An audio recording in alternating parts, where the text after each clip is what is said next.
Gawin natin Samsung na 50 inches. Ang problema ng unit ay ganyan siya. Nagkaroon ng vertical bar lines.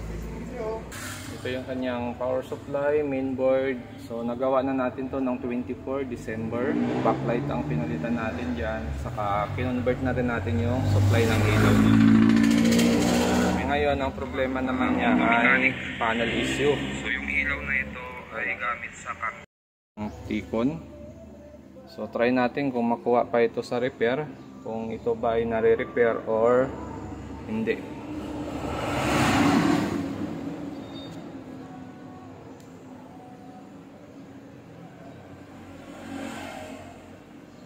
Sa kabila mayroon din. Mayroon din dito. Yan o.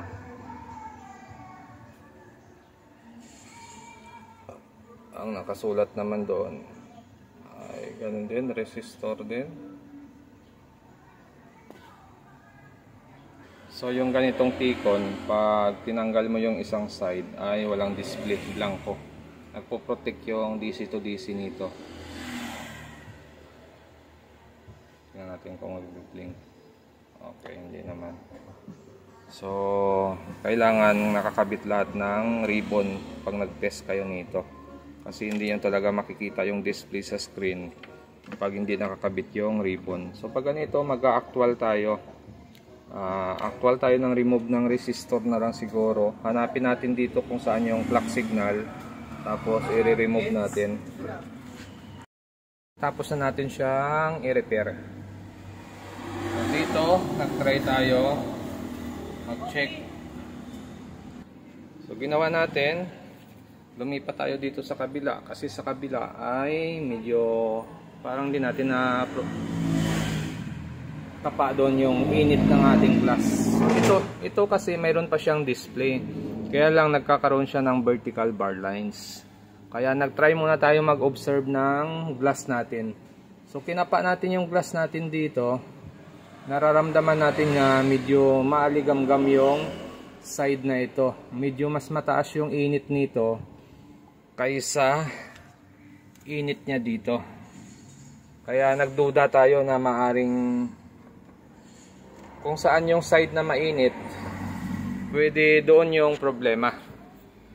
So nagtry tayo mag-remove ng clock signal. Mula dito, tinanggal natin lahat ng clock signal, lahat ng pyesa tinanggal natin yan. So naramdaman natin yung pagbabago ng screen na okay siya. Tapos ang naging issue na lang niya ay yung taas na side, yung doon sa pinakataas na yon, nagkakaroon ng bar lines doon na hindi naman umaabot sa gitna. Kung baga doon lang siya, doon sa pinakataas niya. Makikita mo lang siya na nagbabar lines siya doon. Lalong lalo na pag ang palabas ay white na white yung screen. Yan, kagaya niyan, lalabas yung bar lines na yon, pero putol. Kaya ginawa natin doon para matakpan ulit natin yung lumalabas na yon. Nagtry ako magbalik ng resistor. So itong isa binalik ko yung sa pinakadulo. Tapos itong dalawa, ito kasi yung input ng ating swapping voltage, yung sa baba. Yan. Palyado na yung kamay natin. So ito, binalik ko yung isang resistor dito. Tapos yung input ng ating swapping voltage ay itong side na ito. Tapos ito yung papunta sa ating glass. Nanginginig yung kamay ko. Tapos yung swapping voltage natin dito, LC1 saka LC2 dito sa taas. Yan. Pinagsama natin yan. Tapos nag-jumper tayo dito sa ating T-con. Yan. Papunta yan dito sa ating BGH. Ito yung BGH natin. Yan. Ito naman yung BGL2 natin saka BGL1. So yung T-con na to, may mga data naman lahat ng mga test point dito, kaya hindi mahirap hanapin. So ito, pag hindi nakakabit yung ating dalawang ribbon, may protect yung ganitong T-con. Hindi lumalabas yung ating DC to DC. Kailangan kabit nyo yung ribbon. Tapos ang problema pa dito, pag nag-tape method ka dito, kasi yung clock signal natin dito banda, halimbawa mag-tape ka rito, hindi lalabas yung DC to DC natin. Mayroon tayong mga circuit dito na nadadamay sa pag-tape. Kaya mas maigi pag ganitong klase yung gamit na panel, T-con, ay mag-actual na lang kayo, mag-remove ng mga resistor dito. Mas madali siya. Sa kabila ganun din, may mga resistor din yan dito. So mas maigi mag-remove na lang kayo dito. Kasi pag nag-remove kayo, hindi siya nagpo-protect. Kasi kanina nag-try ako mag-tape. May signal sigurong kasama doon sa tinape natin na nagti-trigger ng protect ng ating DC to DC. Kaya nung nag-tape ako rito, nagpo-protect siya. Pero nung nagtanggal ako lahat dito ng mga resistor, yan, lahat tinanggal ko, nagbukas naman siya. So ibig sabihin yan, mas maigi pag mga ganitong gamit top board panel ay remove na lang kayo ng resistor. Yan. So ngayon ang display niyan ay ganyan na siya. Yan. So hindi na nagkakaroon ng bar lines doon sa taas na yon. Clear na yung screen natin doon.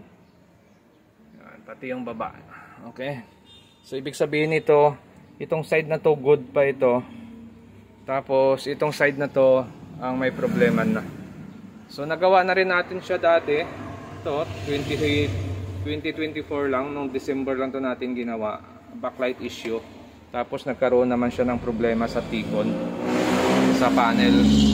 So pag mga ganito kasi, kahit back job ito, or hindi naman siya masasabing back job, kasi nga yung ginawa natin dito backlight, ang problema naman niya ngayon panel. Dahil yung mga customer ko kasi medyo, siyempre hindi naman tayo nagpa-presyo pag mga ganitong issue. Nasingil na natin siya ng presyo sa backlight nakaraan, so mataas na rin yung presyo natin doon kasi backlight issue to, palit lahat. So yung ganitong issue, bonus na lang ito.